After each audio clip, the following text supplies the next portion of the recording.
Hello, all you beautiful gamers. Hope you're all doing well. Welcome back to the Respawn Recap. Hello, Zan. Hello, Jake. You ready to give these guys and gals the news? Always. Let's do it. All right, let's get it running.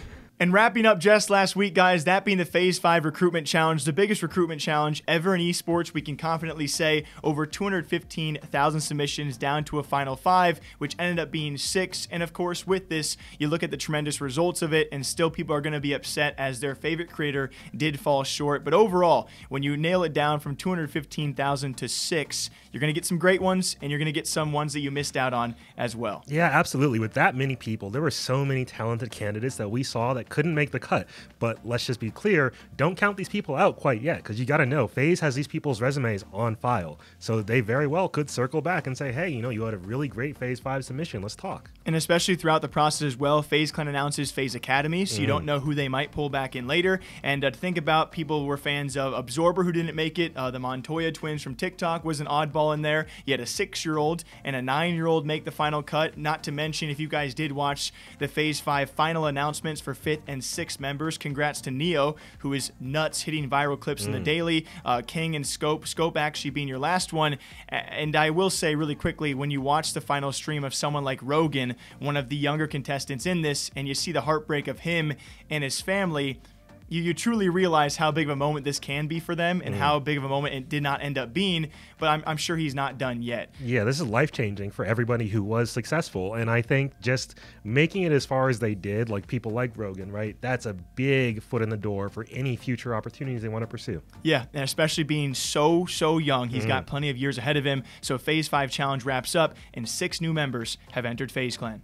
And I know it's going to be a surprise out there, guys. Every time we talk about Warzone, we talk about a brand new way to cheat or gain an unfair advantage. This past week, it was actually the Warzone app, the companion app, now actually making updates because it was first used and brought into fruition to combat cheaters and hackers, allowing you to see the average KD of everyone inside your lobby. That way, if someone was suspiciously high KD'd, you would think hacker, cheater, you can back right out and join a new game instead. And of course, with any competitive players out there, they use this for a different intention, that being a way to spot easier and lower average KD lobbies. That way, if it's too high, you just bounce back out and keep on refreshing lobbies until you got some easier targets. Which is such a weird oversight. Like, of course people were going to use it for that. People were already kind of trying to do that before this app even existed, and they were just like, let's make this easier. Let's make this...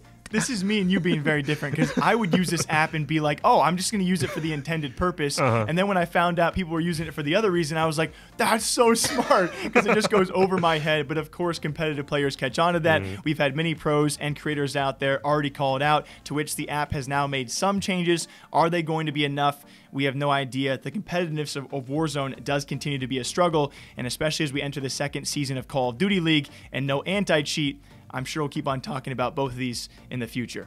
And some drama we did not get into, especially at the start of it, because it is so nuanced, so many sides on this one. If you guys are not aware of esports organizations signing content teams, one of the main ones to do so is 100 Thieves with the Mob, and their latest one, that being from kind of the 2K scene, have kind of dropped out of it, but still a gigantic content group known as 2Hype, have been under fire lately for some potential wrongful kickings of old members. A group that was actually once 9 members, now down to 6, has actually signed with 100 Thieves, and Nadeshot has now finally given his response, especially because Mopey, one of the former 2Hype members, has now come out. He's been cease and desisted, and did make sure to clarify he was offered the group into 100 Thieves and declined, and has now also stepped away, seemingly from 2Hype too. This is definitely a very interesting situation, and let me just start off by saying Nadeshot's response was fantastic. It was very clear, concise, non-committal in terms of, like, you know, they're not saying, oh, we're gonna look at 2Hype. They don't need to investigate 2Hype. And I think this whole situation brings up an interesting question.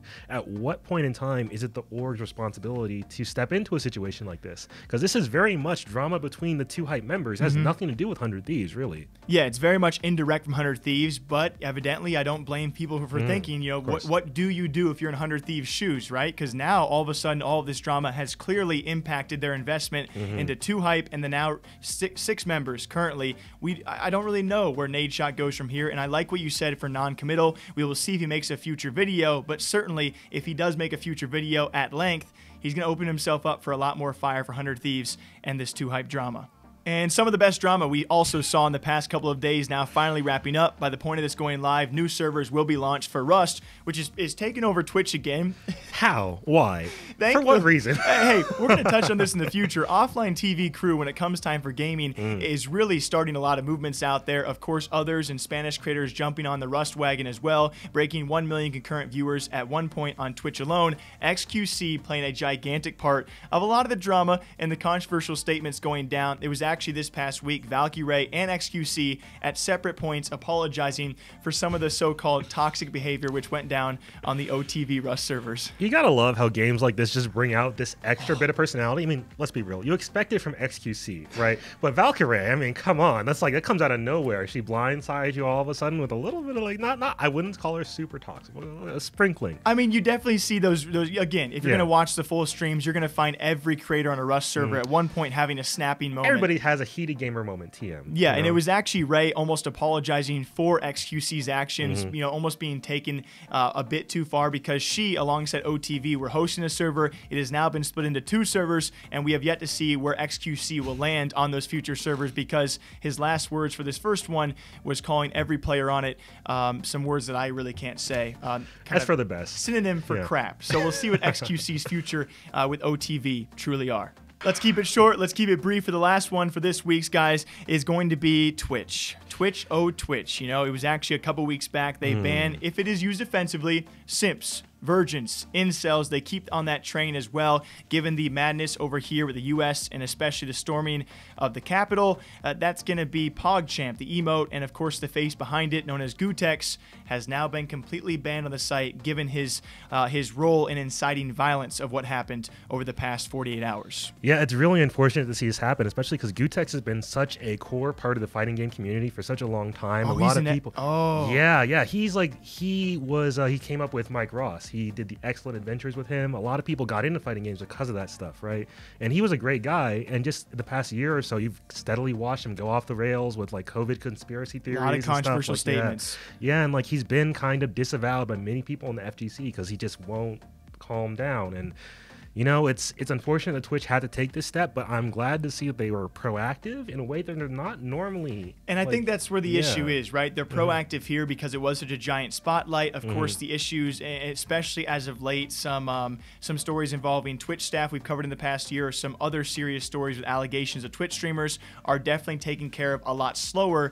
And yes, it is easier to remove an emote than it is to investigate these things properly, but certainly there are 2 sides to this. I think we can both agree when you have a controversial face of one of the most popular emotes, yeah, take it away. Hopefully they can work on something else to fill the place of PogChamp, and hopefully can also be proactive as they are here with other cases. If I may provide a suggestion, PogChamp is one of those words that's kind of become part of our common vernacular, right? People in gaming and esports just say Pog, they say PogChamp, just like without even knowing who. So change the face? Change the face. Pick another streamer. Or heck, pick a bunch of streamers, have it be a random streamer every time you type the emote out. That'd be dope. Yep, we will see what Twitch does for this, guys. PogChamp now been banned. What's next for 2021? Ow, dude, what the frick? As per usual, we hope you guys all enjoy the Respawn recap. Zan, you want to show these gamers out the door? You know, as always, thanks for joining us every single Friday with your recap of the hottest news in esports. See you soon. We'll see you guys next time. Take care.